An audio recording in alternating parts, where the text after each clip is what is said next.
everyone. This is Raphael. I'm Loryn.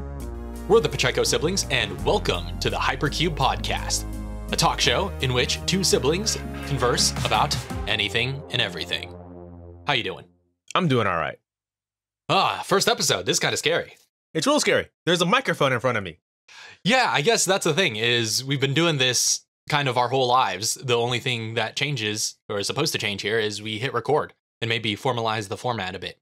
Yeah. We definitely have some ideas for some segments that we're going to hit on this podcast, which we probably will not get to any of them in this first episode. Nah, this first episode's gonna be a little loosey-goosey. Yeah, we're just gonna have some free-form conversation like we usually do. Yeah. And we have literally no topics written down, which means you're going to get the rawest Pacheco siblings experience of what our conversations are like. We have a form ready to, start filling that in, but it's currently empty.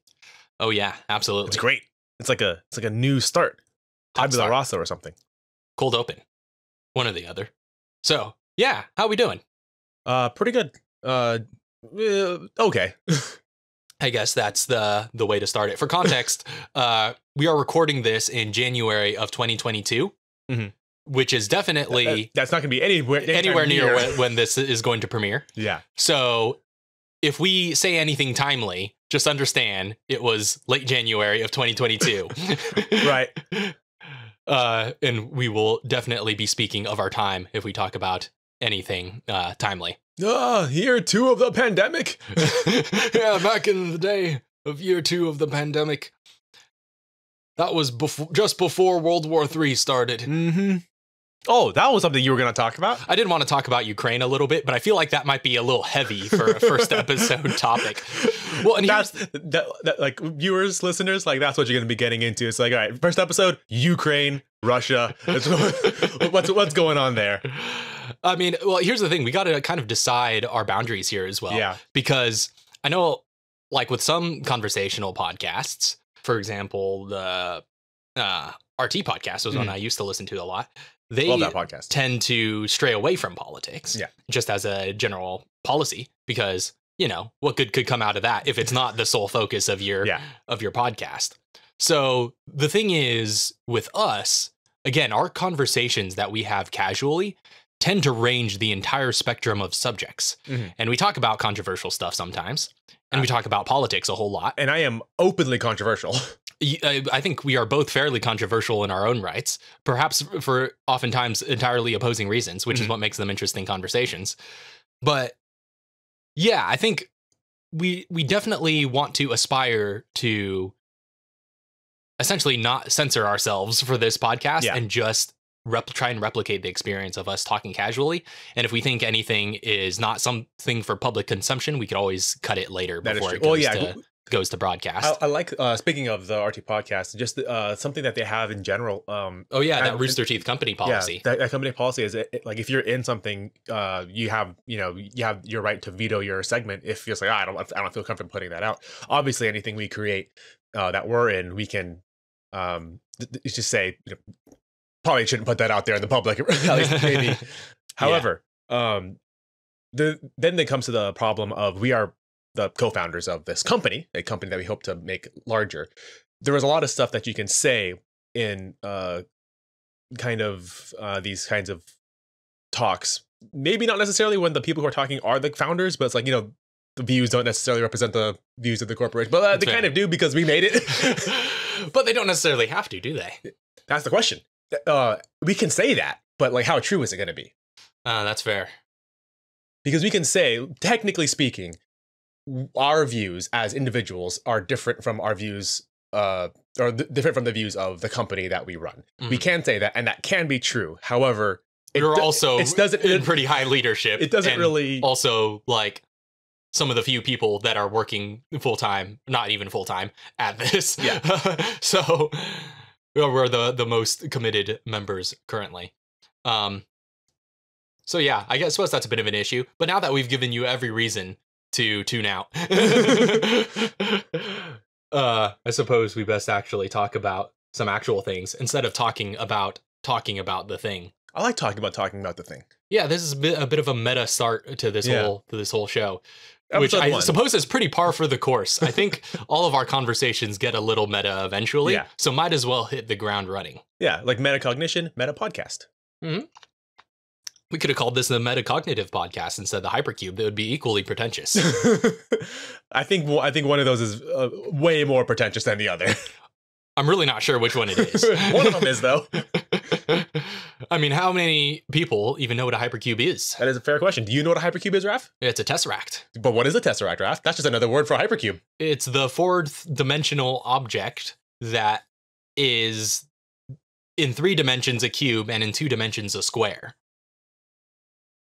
Yes. I was thinking about that. You went the backwards route that I normally go, which is to go dimensions up. You went dimensions down. I reverse engineered that stuff, yeah. Yeah, I was like, oh yeah. First you have a single point in the first dimension. A single point is the 0th dimension, and then the first dimension you have a line. That is correct. Would you stand by that? That is mathematically correct. Okay, just making sure. Just making sure we're not getting our facts wrong. Well, so we're talking about dimensions in terms of mathematical directions you can move, right? So the 0th dimension is a point because you cannot move any direction. You have the point. The first dimension is a line because you can only go in one direction, forward and back. Second dimension is you can go up and down and forward and back, and you can get a square. Third dimension is you can go up and down, forward and back, and side to side. Side to side. You can do a hula, right? And then that's where you get a square because then you have that line that you have extruded into a square, and then that square extruded. Or you have a point extruded into a line. That line is extruded into a square. That square extruded into a cube, and then the 4th dimension, which we cannot reasonably fathom in our puny little 3rd dimensional brain, is we move in a dimension. We move in a direction in this dimension other than X, Y, Z. Yeah, which is inherently unfathomable to us. Literally can't conceive because of it. we're 3-dimensional beings. Yes. So we you occupy 3 dimensions of space. You take that 3-dimensional cube and then you extrude that into another direction, into a 4th dimension, which we have not yet conceived. Which we cannot conceive. But what we can conceive, because we are 3-dimensional creatures. A lot of people like to think it's time. Well, that's what they say, but like, that's not what we're talking about. Chris Nolan likes to think it's time, that's for sure. If we're talking about physics, sure, that's fine. We're talking about mathematical graph paper. Okay. Like, we're talking about directions. Dimensions is a thing that can mean whatever you need it to mean for the current topic, right? So if we're talking about, I don't know, living, sure, the 4th dimension is time. We move through time. Theoretically, I guess that would mean it's possible to move back in time if you want to be able to have freedom of movement in that dimension. In the 4th dimensional axis. In the 4th dimensional axis, you'd be able to move forward, which we're doing right now. We are currently time traveling. Steadily. It's very strange to think about. I am not in the same place I was 2 seconds ago. Whoa. Right. Simply because time has moved. However, we're talking 4th dimension mathematical geometry directions, moving in a direction other than X, Y, and Z. I don't remember what the what would the name of that additional axis be? I'm fairly certain there is a name. I just do not remember it. There are only so many letters in the alphabet, you know what I mean? Yeah, but then you can use like the Greek alphabet, and then you could just start saying random things. That's true. You just name them an integer number. That's fair. If it's the 4th dimension, well, I don't know, because 4 isn't too exceptional from the rest of the numbers, because it's just 1st, 2nd, 3rd, 4th. Yeah. So why should the letter be exceptional? Yeah. But I feel like it should be exceptional. But why is it X, Y, and Z? Because those are the last 3 letters of the alphabet. Why isn't it the first 3 letters of the alphabet? That is a profoundly good question. Why is it in the middle 3 letters of the alphabet? I'm sure there's a reason. That's all I got. That's all I got to. I don't know. We can look into it, but I really don't think it's that important. Probably not. At some point, some geometry teacher was like, this is what you're going to use on your graph paper. But you know what? That geometry teacher knew in advance that there were 3 dimensions because you chose the last 3 letters of the alphabet, which means if there was any more, you would be out of luck. Right? Can you imagine just like, all right, we're only going to do a 2-dimensional axis. We're going to label it YZ. And then the 3rd dimension comes in, and then what are you going to do? What are you going to do? I don't know. YZA? No. Put an X at the beginning. Yeah, sure, let's go backwards. Because I guess we're anarchists. Okay, so there's the dimensions. We got that conversation out of the way. Yeah. Although, I want to continue talking about it because there's what more is there to say? There's interesting things to talk about. Have we not exhausted the possibilities of 4 dimensions? Well, so a tesseract, the object we call a tesseract, at least what we... That's true. This all started because we were talking about the title of this darn podcast. I forgot about that. The object of a hypercube. We can visualize a hypercube. Thing that we can point at and say, that's a hypercube. That's a tesseract, right? You're looking at it right now. If you're watching on YouTube. if you're watching the video version of this podcast, I understand you are currently getting your mind exploded. Yeah, so currently as we're recording this, you're in the middle of animating this animation that is going to show the looping graphic on the video version of the podcast, which I understand features a hypercube, a tesseract. That is true. Or at least a visualization of it, which you showing me this from the progress that you've made so far has absolutely blown my mind. Yes, it is a trippy object because it implies a dimension of movement that we can't conceive.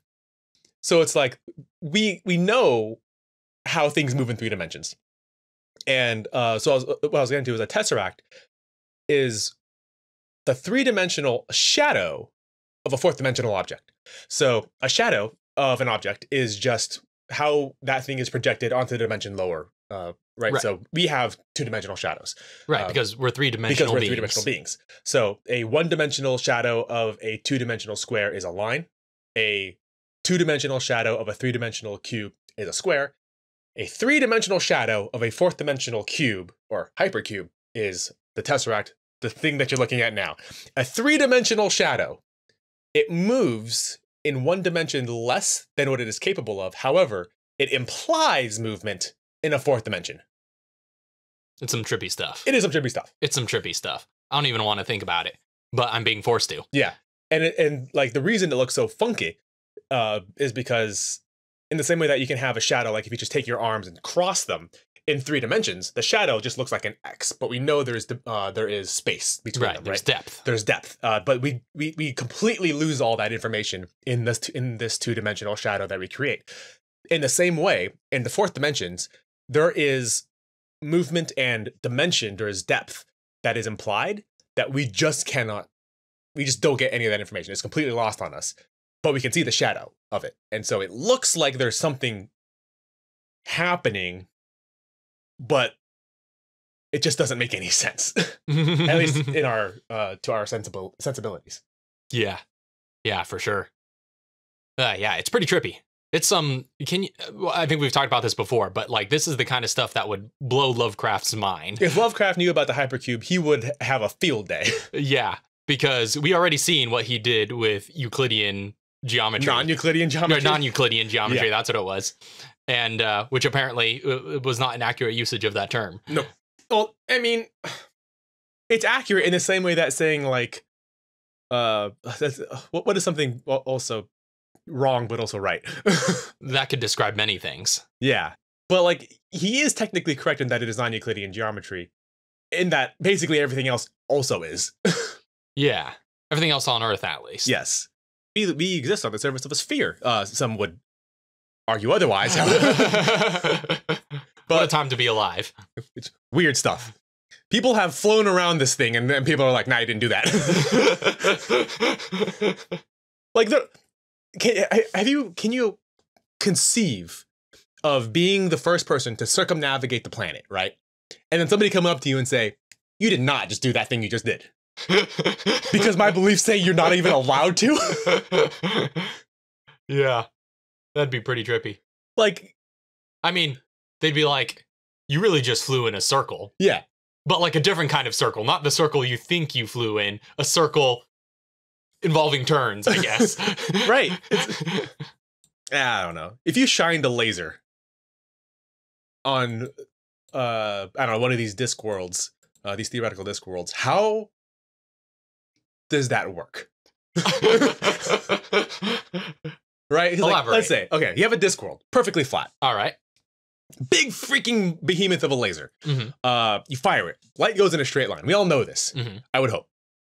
Yeah. It moves in a straight line. So this big behemoth of a circle, that is our planet, is flat. The laser moves in a straight line. It would eventually just leave the planet, right? Right. Well, doesn't light already escape our atmosphere? Like if you were to take a big behemoth laser on our spherical planet currently and shine it, wouldn't it just go straight and then just like leave the atmosphere? Yes, but however, what I'm saying is it would leave like off one of the edges, right? Right. So if you were on the ground, if say, I don't know, just the United States of America, east to west coast, right?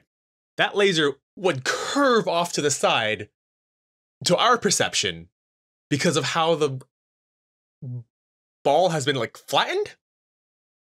I think you're thinking about this a bit harder than a flat earther would, Because- and therein lies the problem. But if you think about longitudinal lines, right?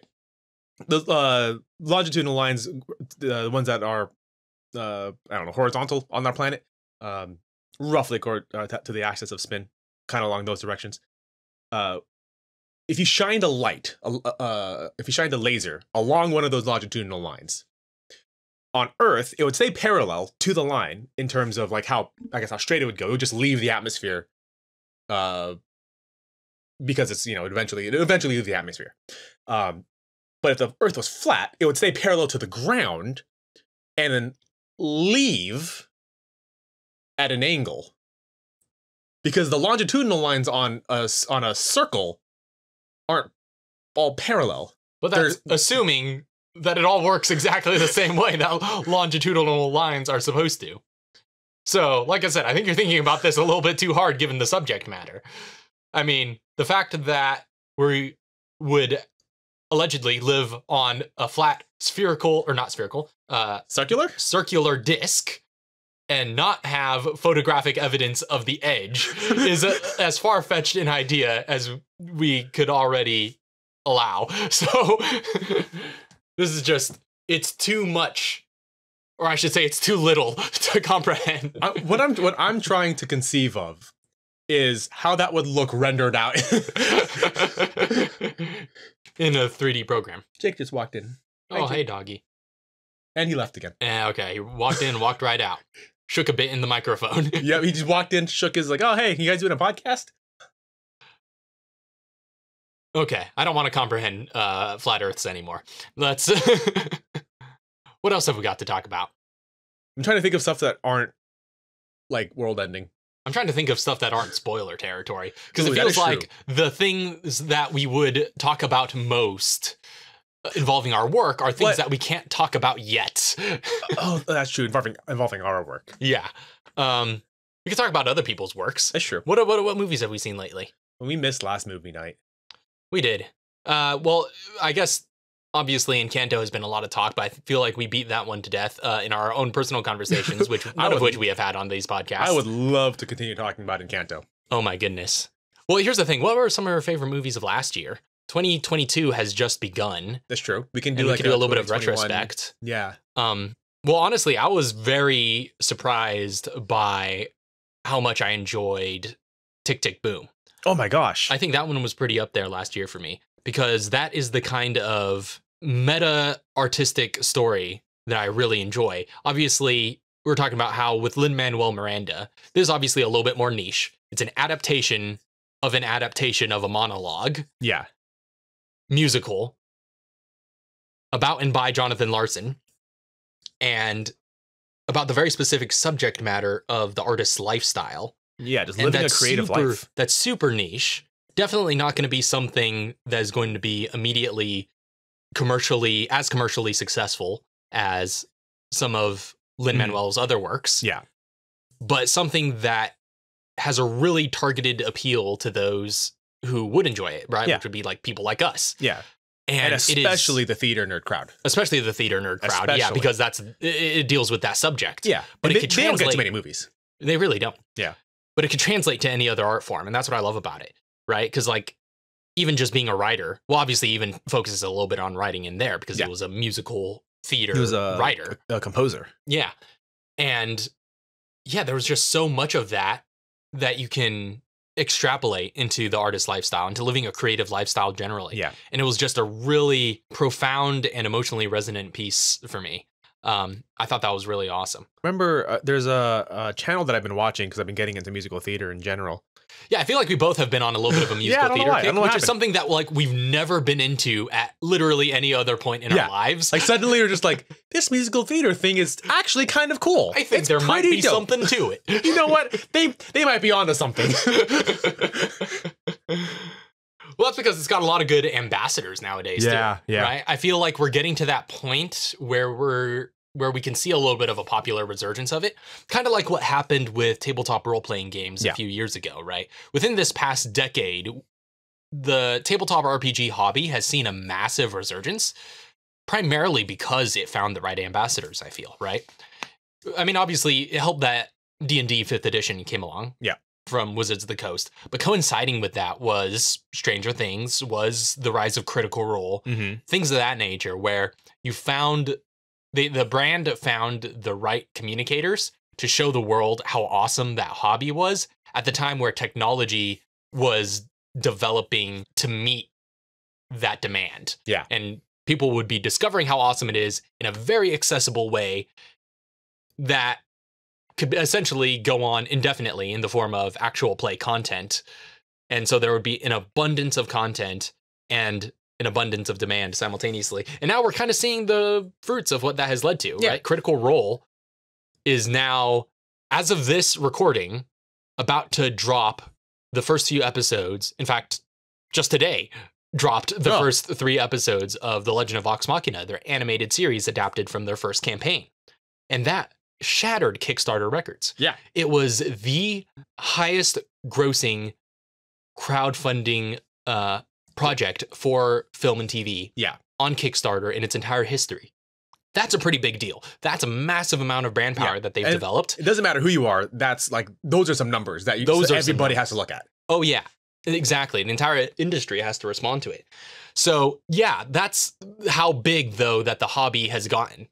And obviously that's Critical Role in particular. Yeah. But Dungeons and Dragons and tabletop RPGs generally have enjoyed a resurgence, a bit of a renaissance, a cultural renaissance because of that as a fallout of that whole growth. And I feel like we're seeing a bit of the same with musical theater right now, because I don't know if it's just us that's now suddenly getting interested in that subgenre. And here's the thing. I think a part of my, I don't know, I think a part of my interest in musical theater, just in general, has also been a part of, like, partially because of D&D. That's true. Like, I don't know if there's something about D&D culture and musical theater culture that these musical theater kids are discovering for the first time D&D, and then they're like, yo, we exist. Like we exist. Like I can just play a bard. Yeah, we've been doing this for a while. Yeah, like we've been. Wait, there's rules. Yeah, there's so many people that I've discovered who have been talking about D&D, coming at it from the point of view of like some other creatives, like from improv or from musical theater, or and that's where Critical Role comes in as well, right? They're all professional actors, they're all voice actors, they're all theater people as well, and guys like Sam Riegel, I would definitely say, contributed hugely to drawing my interest, I think, in that direction now that I look back on it, because he comes from that musical theater background, and he brought that to the table through Scanlan Shorthalt, and there's really nothing else like watching him do his thing at the table. But now I'm discovering that those are skills that a lot of people have. Yeah.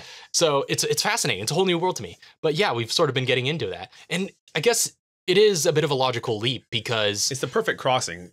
Yeah, it's a bit of a crossover between a lot of different interests that we've had generally. It's storytelling, it's performance, it's music, because even though we're not necessarily very musical ourselves, at least at this present time, like we are both huge connoisseurs of music. We enjoy music and it's a part of our lives, and it's something that we really like not only engaging with, but talking about. So it combines all these different elements into something that's really unique and enjoyable. And apparently there's a whole world of it out there that we are just now dipping our toes into. There's a whole group of people who have lived that stuff. Oh, yeah. No small group of people.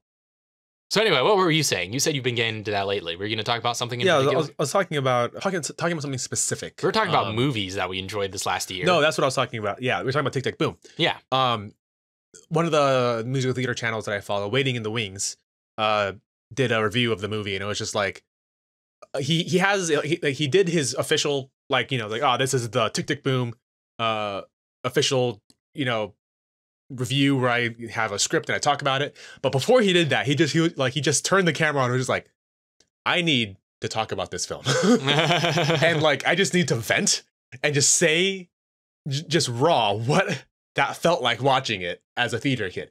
Because apparently it's just like, it's very, obviously it's very non-specific to creatives, but specific to theater kids, and just that it is a hard life, right? There's like being in a theater production is, obviously there's the audition process. Like sometimes you just don't get in. Sometimes projects just don't get made. And sometimes you're dedicated to a project and it just never happens, right? That is just something that happens. It's something you're expected to go through in that kind of field. But apparently, he compared it to, I haven't seen the film. Okay, so The Greatest Showman. Okay, so The Greatest Showman. Also, channel is called Wait in the Wings, not Waiting in the Wings.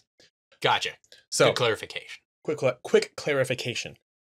So he talks about The Greatest Showman. Again, haven't seen it, but it portrays the creative life in a very optimistic manner, right? It's very just, this is awesome. We're creating, and it's like, oh, we're doing what we love, all this other stuff, which is very true, but also it's hard. And there's going to be a lot of rejection, and there's going to be a lot of just, I have dedicated, what was it, like 8 years of Jonathan Larson's life to making that show, and it just to making flopped. Superbia. Yeah, to making Superbia, and he released it, everyone loved it, and they're like, no one's going to make it. Yeah, no one's going to make it. Everyone loved it. No one's going to make it. Yeah, and it's like, okay, now what? You move on, right? Yeah, which happens. Which happens all the time. Yeah, and people don't really like to talk about that side of the creative life because it's super unglamorous. Absolutely. And it happens all the time. It happens a majority of the time. Well, and here's the thing. You look at talent, right? How many, you just purely think of the numbers of how many auditions somebody who wants to be an actor has to go to before they land one job. Oh, yeah. Well, we've seen that from the opposite end now lately, doing larger casting calls for some of our more recent projects, right? We had hundreds of people audition for Project Clash, which is one of the major projects that we're working on right now, which is what it's codenamed as. You can probably see it by now out on our YouTube channel. I hope so. That would be great. That means production's moving at breakneck speeds. But we had hundreds of people audition on that across like 20, 30 something roles. Something like that? Between all the different phases.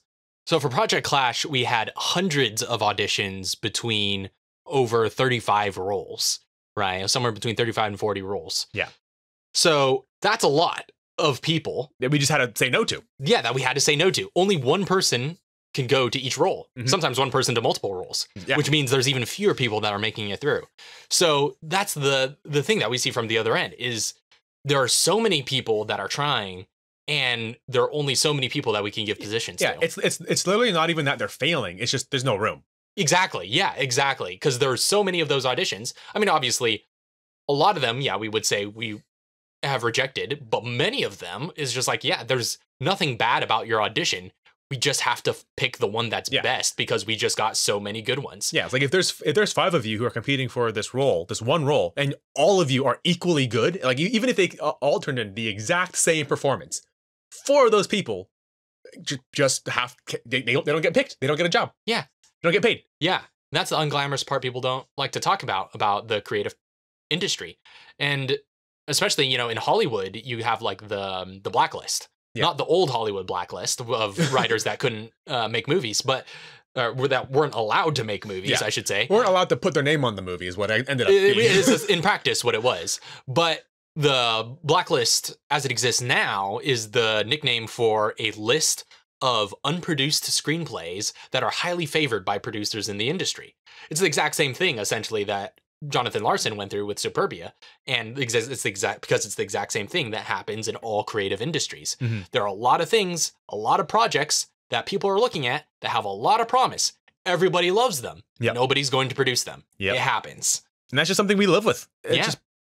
And sometimes they will never get produced. Everyone will just continue liking them and be like, wow, this has such great potential, but nobody's going to take a chance on it. That happens all of the time. Sometimes they'll never get produced. Sometimes they'll get produced way down the line in an unexpected way, but you just never know. You can't bank on it. Yeah. And that is the dark underside of working in creative industries. So yeah, that's neat that they directly address that in contrast to The Greatest Showman. Yeah. It's brutally honest. It's heartfelt. Such a great movie. Tick, tick, Definitely boom. up there. Yeah. Tick, tick, boom. Definitely up there among sure. my favorites of 2021. Oh yeah, yeah, that one really struck me. Yeah, I was just looking through the movies that came out in 2021. Lest we forget about Shang-Chi. Oh yes, Shang-Chi was so good. Shang-Chi was, oh yes. I want to see that movie again.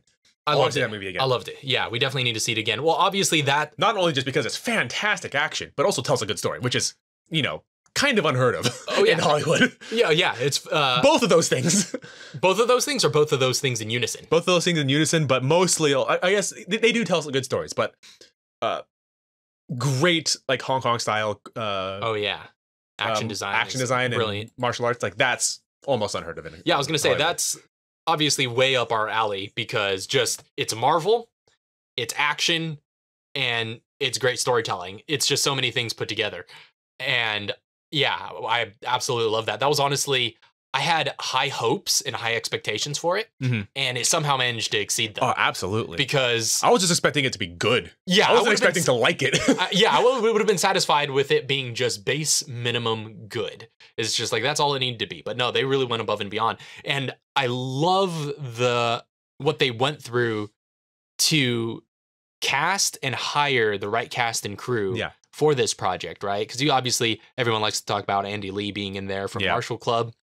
But also all sorts of people, you know, even on the heavy hitters, you got Michelle Yeoh, you've got Tony Leung playing the villain, right? You've got genuine Hong Kong talent bringing their presence to this Western film, and it does it all brilliantly. Like it feels like something actually committed to the genre that it's supposed to be emulating, to the point that it's not even emulating; it just becomes a wuxia film. Yeah, and that's awesome. And it tells a story that is very thematically wuxia in many ways. It has a lot of those thematic elements that you would expect from a more Eastern kind of storytelling. And really, that's what it took, is just somebody needed to commit to the bit. We're making a martial arts film. We're making a martial arts film. Oh, yeah.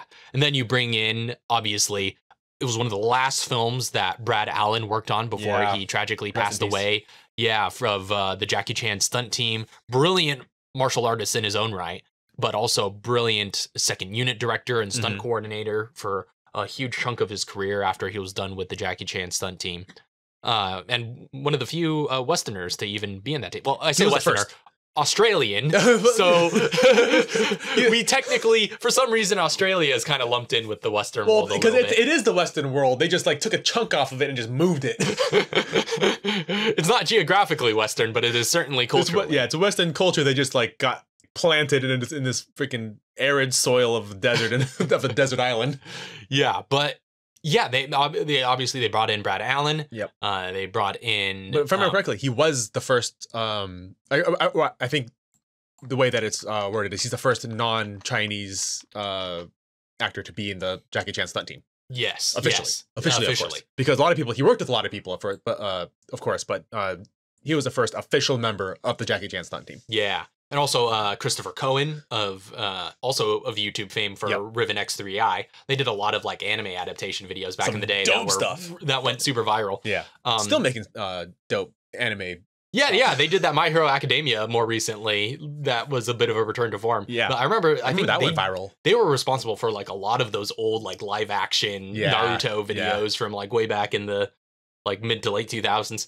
But yeah, bringing him on to do action design and some of a bunch of other brilliant people on the action design team to give it that genuine Hong Kong feel and actual commitment to martial arts action and filming it in a way that is cinematic and that is clearly communicated. Yep. Because that's one of the big issues that Hollywood has had for a long time, which is not shooting action well, not shooting it in a way that's clearly communicated. Well, not understanding what the purpose of action is in the story. Exactly. Oftentimes, I think there's this problem generally in Western storytelling, and I think this also is a problem. Just going back to 5e for a little bit.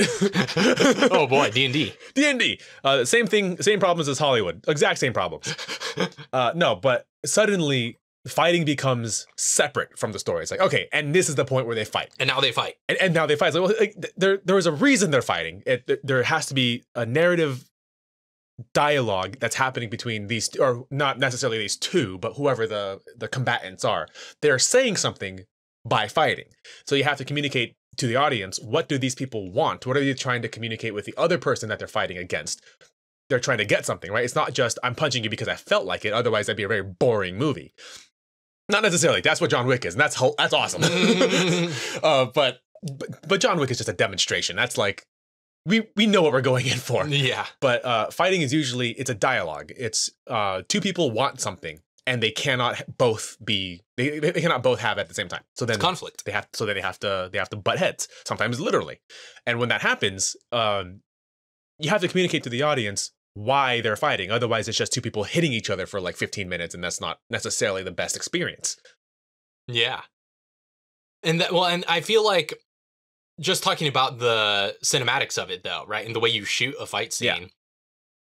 Yeah, they shot it in that proper Hong Kong style with clearly communicated lines of action. And I feel like the antithesis of that, obviously, would be the Western tradition certified by the Bourne movies of the shaky cam and quick cuts. Thankfully, we've generally moved away from that globally. Yeah. And I think it was really all owed to John Wick. Because definitely one of the first purely Western films that did a lot of long takes with skilled actors all on screen doing the moves. And showing the action clearly communicated, obviously directed by the literal founders of 8711, which is one of the most high-level, prestigious stunt teams in the industry. They obviously were going to shoot the action properly and for the John Wick franchise. And that's what it would have taken. That's what it took. We've been saying it for years up until that point, and we're still saying it. It's just put your stunt people in charge of the action. Exactly. Like, don't just shoot your stunt people and then decide to cut it up later in the booth, but like actually let them be in charge of the camera. They know how their moves look on camera. Stunt people know what they're doing. Let them do their thing. It turns out. But ever since John Wick became such a huge mega success, you've been seeing copycats and you've been seeing creators all over Hollywood trying to replicate their formula and replicate that style of action and that style of color grading and stuff, and like basically taking in that style of cinematography and taking all the elements and just trying to throw them back together and see if they could find the same success. I don't know why this movie worked, but let's do it all. Exactly, yeah.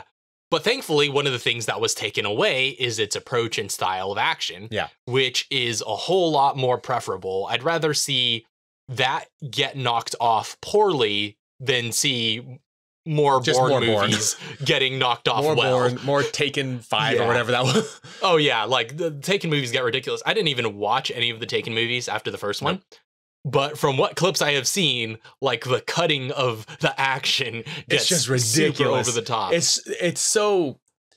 I lost it. It hurts. Pop up on Twitter a clip of like a 15 cut sequence of Liam Neeson jumping over a fence. It's so ridiculous. Yeah, like it just hurts because like you did not need that many cuts to communicate that little story. Yeah, and it's just a complete overload of the senses, and it's done intentionally to confuse and basically stress out the audience member to put them, for some reason, to put them in the same kind of mindset as the characters, right? You want your audience to feel empathy with the characters. So like the characters are stressed, I'm gonna make my audience member stressed. That's not how it's supposed to work. Like you don't want them to feel stress. You want them to understand that there is heightened stakes with good storytelling, not by scaring them. Well, it's the same. It's gimmicky, right? And it's a cheap shortcut to storytelling, right? Instead jump of scares. I was gonna get there. Stop jumping ahead of me. Right, like it's a shortcut. Instead of using actual storytelling craftsmanship, you emulate the emotion using sensory overload. Yeah. Right. So instead of creating excitement narratively, you create excitement artificially by just cutting together so many different clips and making it so fast-paced, quote unquote, but like giving it the appearance of fast-pacedness that will presumably have an emotional effect on the audience that is making them feel intense, feel quickened, feel rushed, but there's no craftsmanship that goes into it. And it's the exact same thing with jump scares. Jump scares are a cheap sensory shortcut to craftsmanship, right? Like you could create atmosphere and you could create genuine horror and terror, or you can just prey on human instinct and are built-in physiological responses to quick movements and loud noises And bright lights. Yeah. Like that's reptile brain stuff. Yeah, it's reptile brain stuff. And dogs will be afraid of it. exactly, right? But no, we're creating for humans. We got to tap into human emotion. And fear is a primal human emotion that, when approached intelligently, can be really profound in the kinds of stories you can tell. But if you're just relying on jump scares to make your audience feel a sense of dread, then you're really just selling your story short of what it could be. Yeah, and that's why I always bring to attention the difference between like fear and being scared. Like if you are afraid of the thing you are watching, that is good storytelling. Like you are actively fearing the thing that you're watching and it's making you uncomfortable. That's good storytelling. But being scared, anybody can be scared. I can sneak up behind you and poke you in the back and you'll be scared. That took zero effort in storytelling. Yeah, like no skill. Yeah, like but you don't fear me coming up behind you and poking you in the back. But like because for me to do that would take a lot more effort. And sometimes when you're making movies, you just got to pump out movies, and that's not necessarily where I would like genre movies to go in, because like genre movies I think have a special place in culture. It's like you got to have. It shouldn't be something that you go into to make money. Well, unfortunately, it is for a lot of people. Because all you do is just let down the people who are a fan of that, and it's like it's not very good. Yeah. Well, I have up the list of 2021 movies that came out. Let me just go over some ones that we did not get the chance to see, but are definitely ones we have to see eventually. Oh yeah, because we didn't get to see the new James Bond movie, No Time to Die, which was directed by, let me bring up his name because I'll screw it up, Cary Joji Fukunaga? I have no idea. Cary Joji Fukunaga. Nope. Was a Japanese director? Oh yeah, third generation Japanese American. Wow, look at that. He was born in an internment camp. Okay. But yeah, Cary Joji Fukunaga.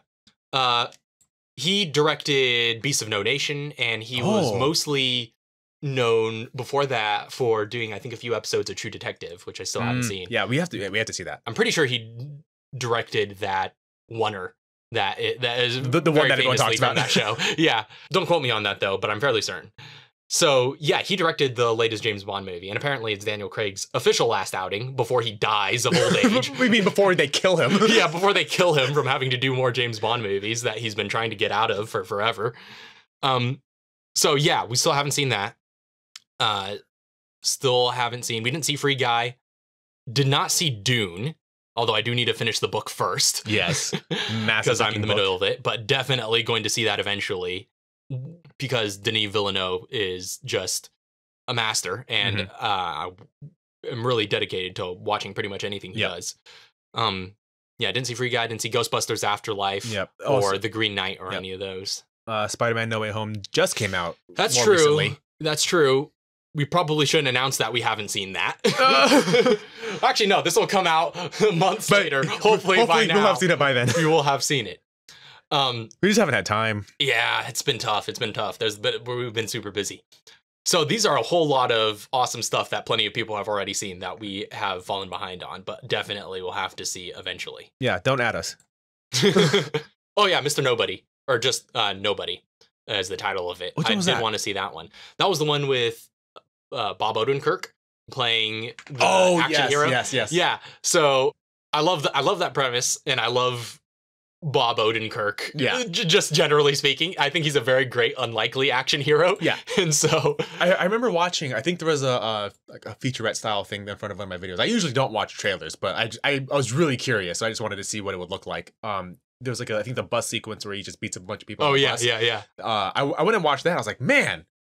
The action looks pretty good. He looks pretty good. Yeah, he looks pretty good. I believe it. Well, that was directed by the same guy who did Hardcore Henry. Yeah, that would make a lot of sense. It looks so he's kind of like that guy, a similar. Yeah. Yeah, I've heard him talk about action, and he definitely has a respect for the craft of creating cinematic action. So if you're doing Hardcore Henry, you've got to have some kind of respect towards action. That is fair. Which I actually did kind of like Hardcore Henry. Yeah, I didn't think that was bad. Well, here's the thing. I wish Hardcore Henry wasn't so committed to its bit. There was such a thing as too much commitment there, is what you're saying. Well, I liked it as well. The problem is I wish more people weren't physically unable to see it. That is fair. I feel you there. I feel you there. They could have used some stabilization. Yeah. Also, a kind of smaller scale one that I would love to see from last year was Belfast. I didn't get the chance to see that one either. It's a film. I believe it's Kenneth Branagh. That's his name. Okay. Kenneth Branagh's latest film, and it looks like a very heartfelt, kind of semi-biographical, not necessarily biographical, but like very nostalgic kind of look at the place that is Belfast at a very particular historical point in time. It's in black and white, and it looks just very sentimental and very touching in a lot of ways, but also very dramatic and a very just well put together, just generally well shot. The cinematography looks amazing. The visuals and the performances just look great. It's got a great cast. And so that one actually very much interested me on the more like just proper drama side of things. So really, this is just a recap of all the stuff we haven't seen. More so. Yeah. Well, I guess just unfortunately with the time that we're in, and also the production cycle that we're in, we just haven't had a lot of opportunity to watch too many new movies. Yeah, it's been rough. It's been rough. But we've been watching stuff on occasion. Yeah. Very infrequent occasion. Well, one thing's for sure, we'll be watching The Legend of Vox Machina when it premieres. Well, now that it's premiered, we'll be watching that this weekend. We've already got time scheduled for that. Dang it. All right, I'm scrolling through the YouTube homepage. I need to stop. Freaking Vox Machina is already on there. Yeah. So, yeah, at least there's that. But anyway, I think it's about time we wrap up this first episode. Yeah, I think that went pretty well. That was a wide range of topics I'm sure we covered. Oh, yeah. I like this. It feels just like one of our conversations. It does. After a while, I just forget about the microphone. Yeah, it's nice. It's nice. So hopefully that's the essence of what we can achieve with this podcast series, is to kind of recreate these casual conversations that we have from time to time that range widely on a plethora of subjects. So thank you all very much for listening. Thank you very, very much. This has been the Hypercube podcast. This show is mixed and edited by Raphael Pacheco with original theme music by Mono Memory. Until next time, we'll see you all later. Peace. Squared. No squares this time. What is our outro?